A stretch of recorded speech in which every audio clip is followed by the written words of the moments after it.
You don't feel fear right away. First comes the pattern break. The thing that doesn't belong. Fluorescent lights hum over the Moscow metro, flickering like tired eyes that refuse to close. Wet snow melts into grey streaks across the tile floor, dragged in by 1,000 careless boots. The air smells like damp wool, overheated brakes, cheap perfume, and electricity. breath fogs in front of every mouth. Mine too. Slow, measured. Like I'm not already dead. Across the platform, 2 men stand still. Civilian coats. No bags, no phones. Their eyes don't drift, they calculate. One of them looks straight at me. No double take. No whisper. Into a sleeve. No urgency, just confirmation. That's how I know.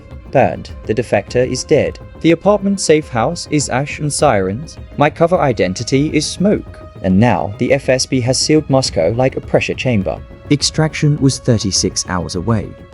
I won't last 36 minutes standing here. A train screams into the station.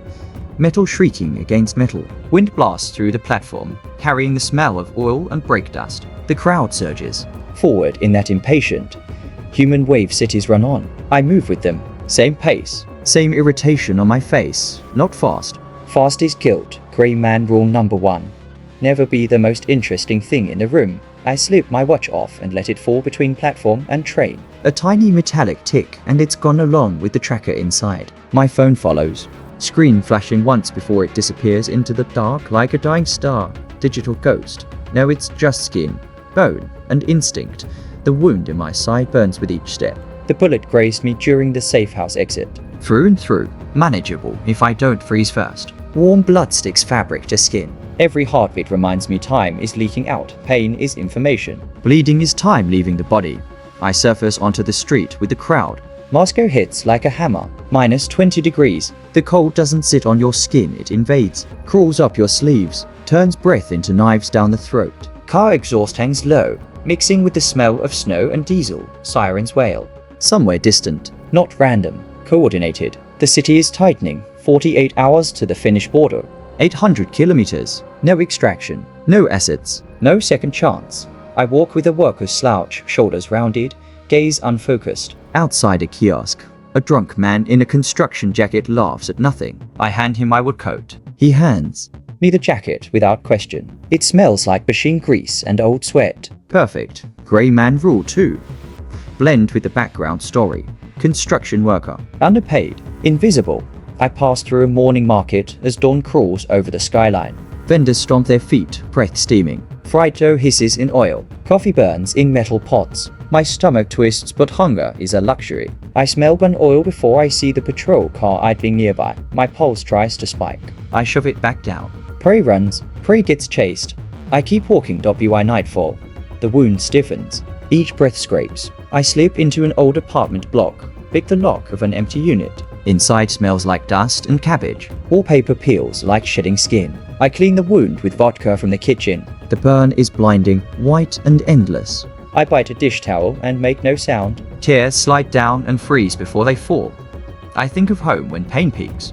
My sister yelling at me for missing her birthday again. A kitchen light left on. The dog scratching at a door. Tiny, useless memories. They hurt worse than the wound. Boots crunch in the courtyard outside. Voices echo of concrete. A flashlight. Beam sweeps past the window. I kill the light and stand in darkness. Heart hammering so hard it feels loud enough to knock on the walls. Sweat cools instantly against my skin. They aren't hunting a man. They're hunting what he carries. I pull the capsule from my boot heel. Small. Waterproof. Inside, a micro drive packed with names, operations, access points. Enough to dismantle. Networks. Enough to justify killing me 100 times over if I drop it. I run lighter. Maybe faster. Maybe live if I keep it. I run for something bigger than me. I put it back. The next night, I hitch a ride on a freight truck heading northwest. Snow slams sideways into the windshield. Headlights carve tunnels through the storm. The heater barely works. My reflection in the side mirror looks like a stranger already fading. Lips cracked, eyes hollow. Then I see them. Police lights blooming. Behind us. Red and blue smearing through snowfall like wounds in the dark. They found something. A camera angle. A witness. A guess. Sometimes that's enough. I don't wait. I jump. Snow swallows me. Pain detonates in my side. I roll, gasping. Lungs forgetting air exists. Dogs start barking behind me. Searchlights stab through the forest edge. I run into the trees, snow up to my thighs. Every step a theft of strength I don't have. Branches whip my face raw. Breath burns like fire and ice together. My heartbeat fills my skull. Gunshots crack. Bark explodes of a tree near my head. I drop behind a fallen trunk. Pistol in numb hands. 2 shots back. Silence. Not safety. Just. Seconds bored with noise. Cold stops hurting eventually. That's when the danger really starts. Fingers go wooden. Thoughts slow. I force myself to count steps. 50. Then 50 more. Stay moving. I fall. My body tries to stay there. Snow looks Soft. quiet. I think about lying down just for a moment. No more running. No more cold. No. I punch my own thigh to feel something. Get up again. Dawn leaks into the sky. Grey and merciless. The forest thins. Ahead lies a flat white stretch. The border river behind me. Engines roar, snowmobiles closing fast. Dark shapes weaving between trees. I step onto the ice. It groans. Like an old ship hull. Cracks spiderweb under my boots. Wind screams across open space, stealing heat from bone. My vision narrows. Edges dark. I could drop the drive. Be lighter. Maybe make it. I look back once. At the lights. At the men who will never stop. At the years I traded my name for shadows. I shove the drive deeper into my boot. I run. Bullets punch into eyes, sending black water upward. A crack splits under me, and I drop waist deep into the river. The cold is not pain. It's erasure. My lungs seize. My heart stutters like it might simply quit. Move. I claw forward, dragging myself onto thicker ice. Elbows screaming. Fingers useless, claws scraping for grip. My clothes freeze instantly, turning into armor made of glass. I crawl. Don't stand. Just crawl. Each inch stolen from death. The engines stop on the far bank. They don't follow. Maybe they can't. Maybe they think the river finished me. I roll onto my back on the finished side as the sky turns pale silver. Breath rattles. Body shaking so hard it feels like I'm breaking apart from the inside. Snowflakes land on my face and don't melt.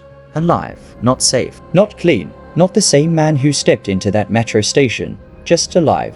Survival isn't loud. It isn't speeches or flags. It's a man lying in the snow, staring at an empty sky, wondering what's left of him when the mission is the only thing that ever made sense.